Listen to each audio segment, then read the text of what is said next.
What would you do if God asked for your child? Not your career, not your comfort, but the very promise you built your life around. Abraham was asked that question, and this is how he walked toward his answer.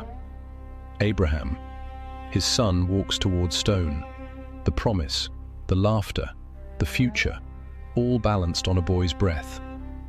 You know what it is to love something more than sense, more than reason, to hold a life in your hands and feel the weight of eternity pressed down. Now imagine that same hand being told to let go, not pushed, not stolen, but offered, willingly. Elohim speaks, not as father, not as comforter, but as judge, ancient, unyielding, clothed in thunder and silence. The voice does not echo, it settles, like dust after a storm, like the hush before a blade falls. Take him. Not a plea, not a question, a command carved into the air. No warning, no explanation, just the edge of a word that cuts deeper than any knife. Your son, not just any child, not a servant, not a stranger, yours, the one whose first cries split the night, the one whose feet learned dust because yours walked before, your only son. Even though another was born before him, the words name truth. Isaac stands alone, the sole heir of a dream too long deferred, the boy who came when laughter returned, when Sarah's womb, dry as cracked clay, finally gave water, the one you love. 3 words, soft as breath, heavy as mountains. They press into Abraham's chest like fingers searching for a pulse. Isaac, not just flesh and bone, he is covenant made visible, the living signature on a promise written in stars. God said, "Look up, count the lights, so shall your descendants be." And Abraham believed. Now that same God says, "Burn him." The words do not cancel, they collide. How can the promise live if the promised one dies? If Isaac's blood soaks the earth, what remains of the vow? Dust, ash, a lie? Or worse, what if God is not lying but changing? What if the one who spoke light into void now speaks death over hope? The wind does not answer, it only moves the dust in slow circles. Abraham argued for Sodom, for strangers, for the wicked. He stood before the judge and bargained like a merchant at dawn. What if there are 50, 40, 10? But now for his own son, he says nothing. No plea, no cry, no protest, only the dry crunch of sandals on stone as he gathers wood, the grain rough, splinters catching on calloused fingers, the rope, coiled, heavy, waiting. 3 days' walk into the wilderness, into the high places where the air thins and the sky presses close. Each step forward is a stone dropped into the well of silence. No birds, no voices, only breath, and the creak of leather, and the weight of the knife against his side. What happens to faith when obedience feels like betrayal? When the voice that called you faithful now asks you to destroy what that faith was built on? You would scream, you would fall, you would curse the stars. But Abraham walks, not because he understands, not because he agrees, but because he moves in the dark, holding one truth tighter than the promise. He is God, and that truth, sharp as flint, cuts both ways. The mountains rise around him, jagged, ancient, watching. Their peaks cut the sky like broken teeth. No temple here, no altar built by hands, only rock and wind and the slow turn of the sun. This is where the test lives. Not in the mind, not in debate, in the body, in the breath, in the hand that must either rise or fall. The fire. It will need tending. The wood must catch. The flame must climb. And the boy, will he ask? Will he look up with those eyes, so like Sarah's, and say, "Father, where is the lamb?" What will Abraham say? What can he say? The question hangs, unanswered, burning. What do you do when the one you trust asks you to destroy what you love? when the path of faith leads straight to the edge of meaning? Do you turn, or do you step forward into the silence, carrying both the knife and the promise? 3 days. The sun arcs, then sinks again and again. Each dawn bleeds into the next, stretching shadows across the dunes like fingers pulling time forward. The sand shifts underfoot, a slow breath, a living thing. It grinds between the toes, clings to the ankles, each step a small burial. The horizon does not change, only the light, only the weight. Blood. That's what the high places demanded. He knew it, felt it in the bones of the land. Baal, Molech, the gods of smoke and hunger, their altars dark with what was given, children lifted, flames licking upward, a father's hand, a scream cut short. He had heard the traders speak, seen the hollow look in a man's eyes after a vow was paid. The gods wanted flesh, they wanted proof, and now the same voice that spoke from stars, that named him Father of Nations, asked for a pyre. Was this Elohim too? A deity cloaked in storm, demanding the same price as the idols? Did the covenant end in ash? He could not speak the question, could not shape the doubt with his tongue, but it lived in the hollow of his chest, a cold stone, growing. The road unwound, a serpent of dust, 3 days' walk into the wilderness, into the thin air where men meet gods or go mad. Each step forward was a kind of dying, not of the body, of the future, the dream. Isaac's laughter, the way he ran through the tents, the first time he called Abba with clear voice, all of it unraveling with every footfall. This was no journey, it was a funeral, and he, the mourner, and the executioner. "Stay here," he said, voice low, flat. The servants, the donkey, the world, left behind. A circle drawn in sand, a boundary. Beyond it, only him, and the boy, and the thing that must be done. He did not look back, could not. If one of them cried out, if one hand reached, would he turn? Would the knife fall from his belt? Separation, necessary, sacred, or was it cowardice? To hide the act, to spare them the sight, to spare himself the mirror in their eyes. What would they see if they watched? A prophet, a madman, a father? "We will worship," he said, "and we will come back." We. The word hung in the dry air, heavy, impossible. Did he believe it? Or was it a lie wrapped in faith? A father's last kindness to let the boy walk in hope. But the boy, Isaac, carried the wood, splintered beams across his shoulders, the same wood that would burn, the same wood that would hold him. The burden of the altar already on his back. He had read the silence in his son's eyes. Not fear, not yet, but question, a quiet searching. Why this path? Why the fire?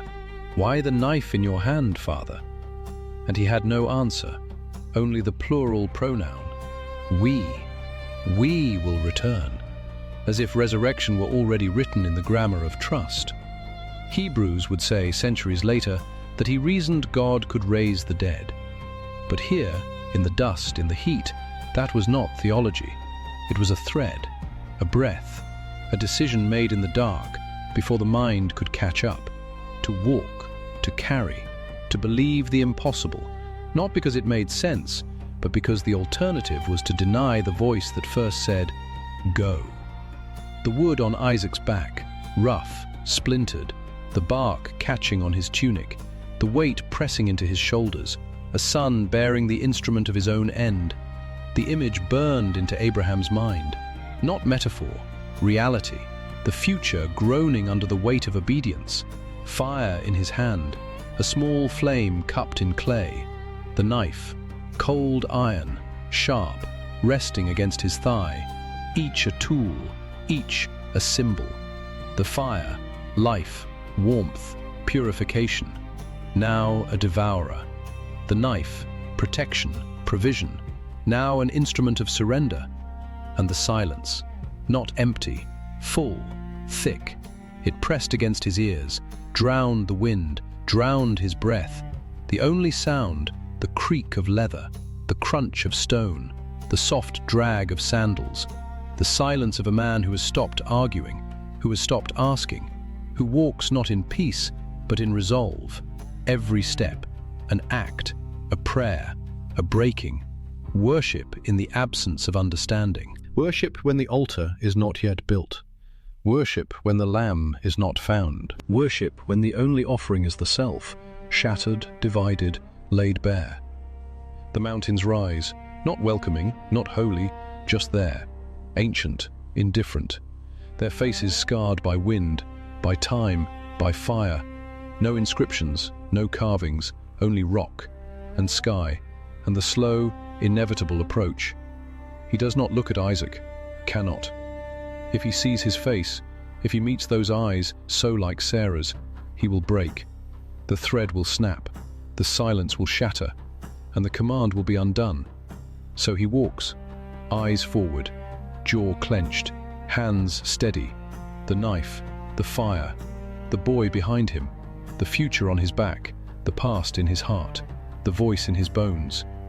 3 days, the weight of them, not in miles, in moments, in memories, in the unspoken words between father and son, in the wood, in the blade, in the fire, in the we. The boy speaks, soft, a single breath shaped into sound. My father. Not a plea, not a demand, just 2 syllables, warm with trust, the kind that settles deep in the chest. Abraham turns, just slightly. The wind catches the edge of his robe.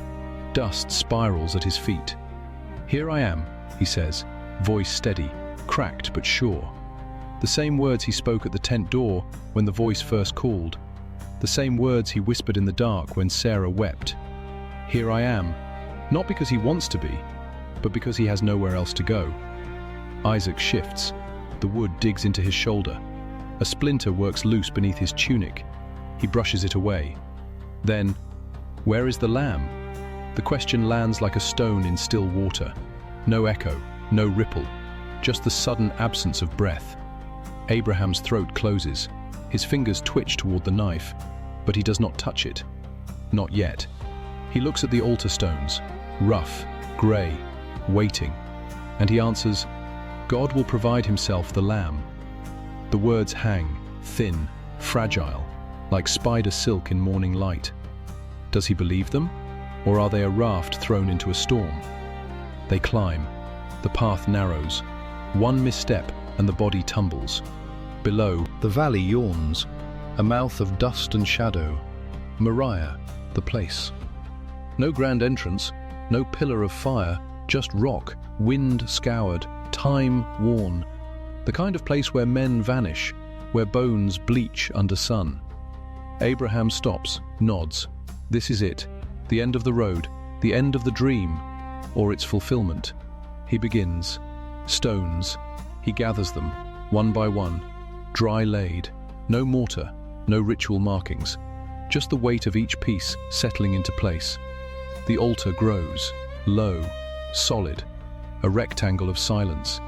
He arranges the wood, Isaac's wood, the beams he carried, now stacked like bones in a pyre.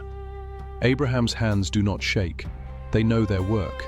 They have built shelters, fenced flocks, lit fires, but never this, never with this purpose. Then the binding. The Hebrew word is a keda, not a knot, not a tether, a binding, full, final. Isaac stands, tall, strong, a man grown. He could resist, could twist, could break free, but he does not. He kneels, offers his arms, his wrists. Abraham takes the rope, coarse, hemp, smelling of earth and salt. He wraps it once, then again, around the wrists, around the ankles. The fibers bite. Isaac flinches. A small sound.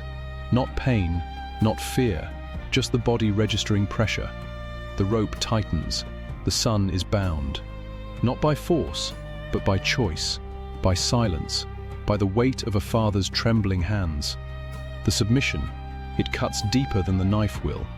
Isaac, who once ran through the tents, laughing, who climbed fig trees with bare feet, who called Abba with milk on his lips, now lies across the wood. His breath comes slow, even. His eyes are open, fixed on the sky, cloudless, blue, endless. Abraham kneels beside him, places a hand on his chest, feels the rise, the fall, the life. Then rises, draws the knife, the blade, iron, cold, honed on stone. It catches the light, a flash, like a star falling to earth. He raises it, arm straight, elbow locked. The muscles in his shoulder burn. The wind stills. The birds are gone. The only sound, his breath. Shallow, fast. The point hovers above the boy's throat. One motion, one descent, and it ends. The promise, the laughter, the future, all gone. His hand trembles, not from weakness, from tension, from the unbearable weight of obedience. Then, a voice.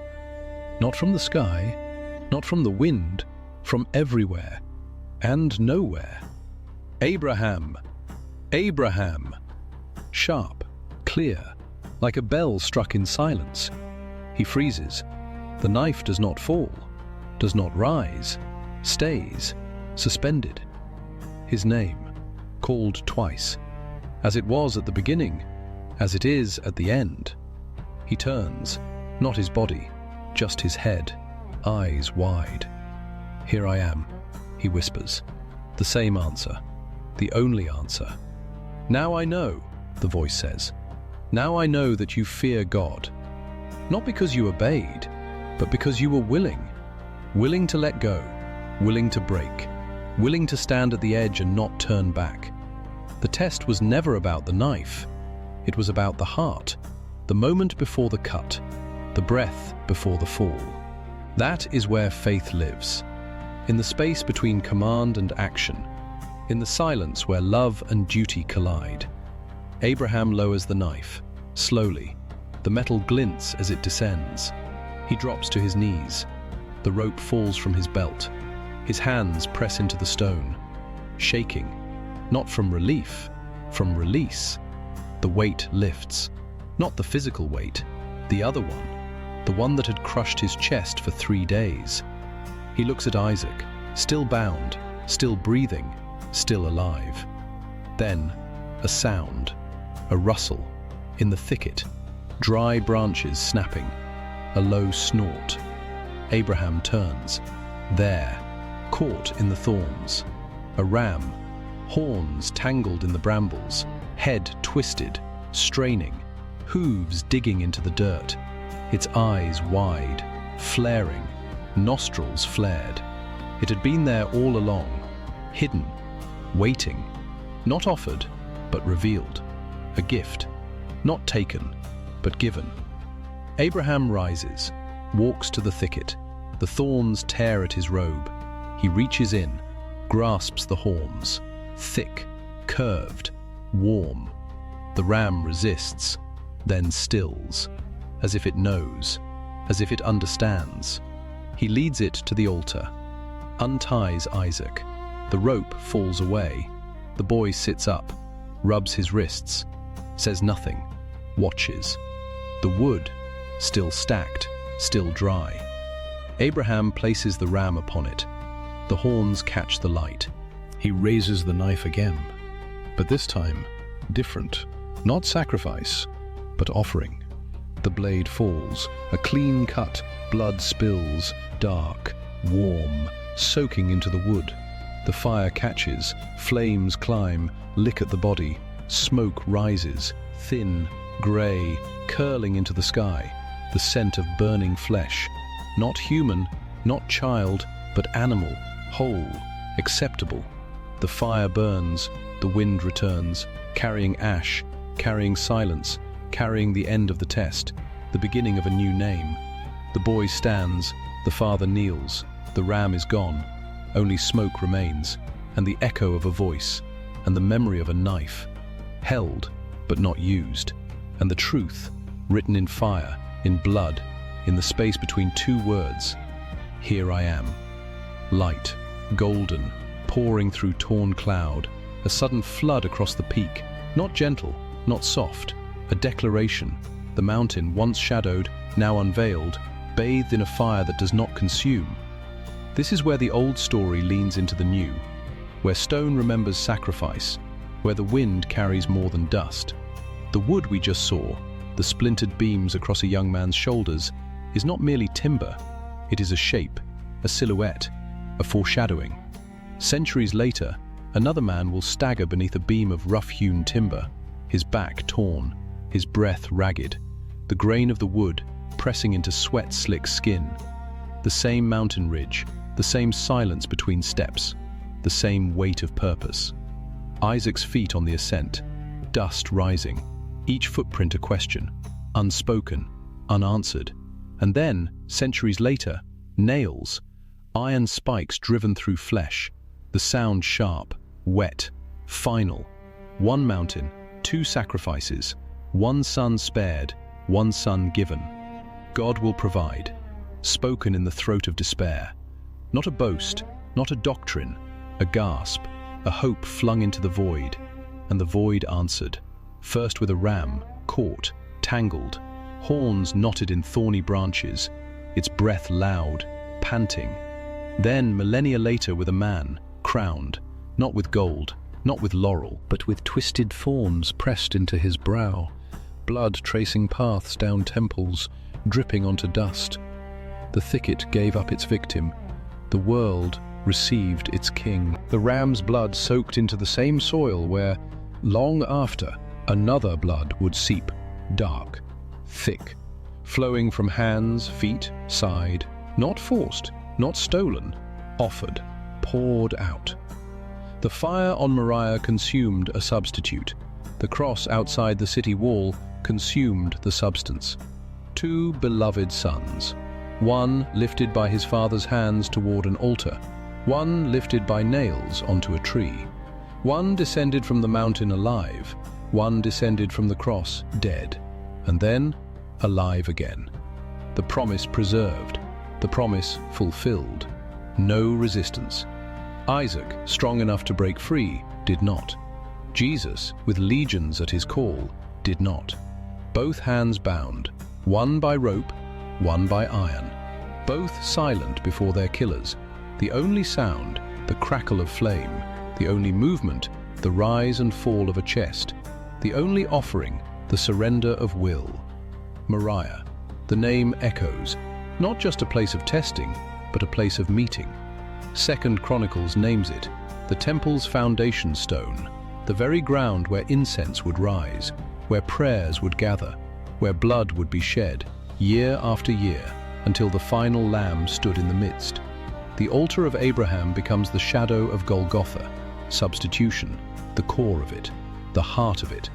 One life laid down so another may breathe. The ram dies, Isaac walks, the son dies, the world lives. Not metaphor, not myth, a principle written into the fabric of redemption. Blood for blood, life for life.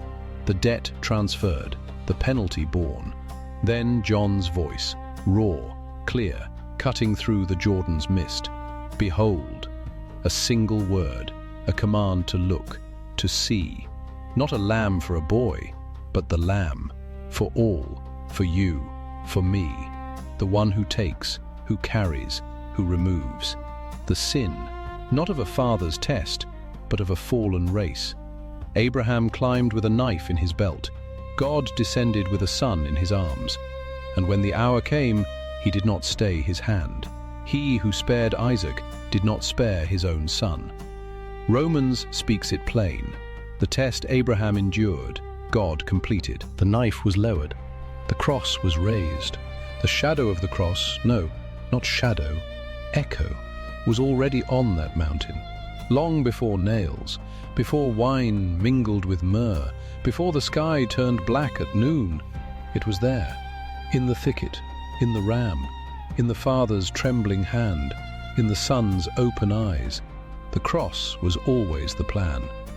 Jehovah Jireh, the Lord who sees, who saw Abraham's steps, who saw Isaac's bound wrists, who saw the ram before it stirred, who saw the hill where his son would fall, and who provided, not at the last moment, but before time began. The fire, the wood, the lamb, all present, all accounted for, all fulfilled. The provision was not late, it was perfect. The light now breaking over the peak. It is not dawn, it is resurrection. It is the answer. It is the Lamb, standing as if slain, yet alive. And the mountain, still silent, still holy, still speaking. The descent, slow, deliberate, footsteps pressing into damp earth. The mountain behind them, receding, not in distance but in weight. The air softer here, warmer. A breeze that carries the scent of crushed grass and distant rain. The boy walks beside him, not ahead, not behind, beside. His hand brushes his father's arm, a touch, light, fleeting, but real. The rope is gone, the knife sheathed, the wood left behind. Only their breath now, matching rhythm, in, out. The silence between them not empty but full, full of what was almost lost, full of what remains. You know this moment, not the mountain, not the thicket, but the release. The thing you held so tightly it left grooves in your palms. The dream, the child, the future you shaped with your own hands. The person you loved so fiercely you forgot to breathe without them. We all carry an Isaac, a name whispered in the dark, a hope bound with cord and carried uphill, and we grip.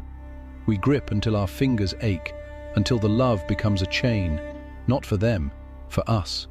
Holding on too long turns blessings into altars, turns gifts into gods. The hands that cradle can also crush.